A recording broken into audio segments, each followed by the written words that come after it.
My name is Amy O'Rourke, and I live in Fenton, Michigan. I was married 14 years to my husband.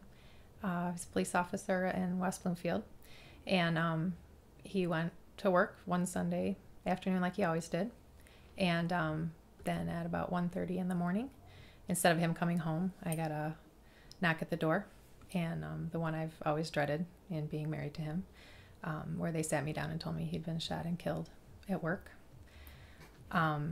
And I was in shock and did not act at all the way I thought I would act, and all the times I had imagined it happening to me. And we went down and saw him in the hospital, and I got to spend time with his body and snuggle him for the last few minutes.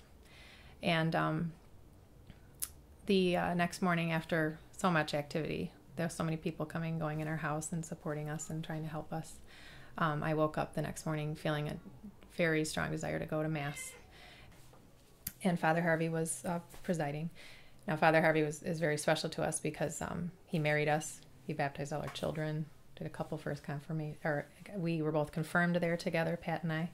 And so a lot of memories in that church. Went in just like we always did, and as soon as Father Harvey saw me, he choked up just a little bit because it was all very fresh for all of us. We just heard the news yesterday.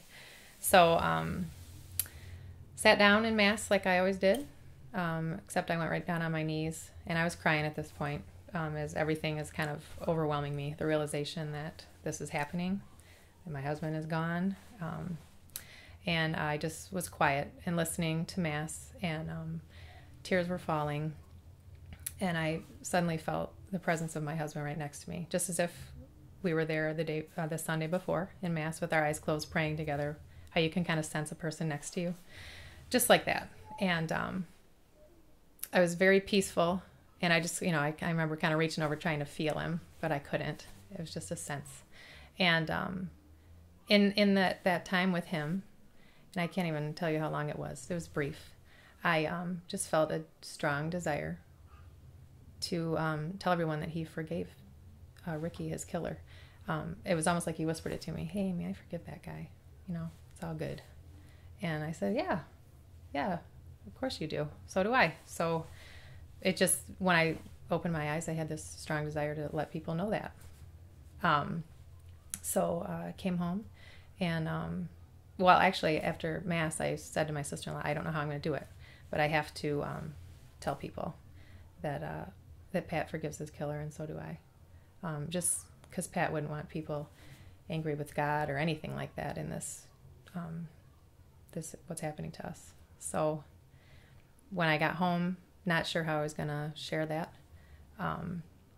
There happened to be a cameraman here who set up and talked to me or let me talk, I should say, to my sister-in-law and share what had happened during Mass. And I felt very, very peaceful after I did that. Almost like the Holy Spirit just wanted me to do it, and I wasn't going to rest until I got it done. And then I felt peaceful about it. So, and now I just can't imagine not having that forgiveness, because I would be bitter and angry. And I don't have time to be bitter and angry because I got to raise these 4 kids and have them not grow up bitter and angry. So I'm just glad I never even really thought about not forgiving. It just came natural. Just forgive him and let it go. Just like God forgives us for everything we do wrong. And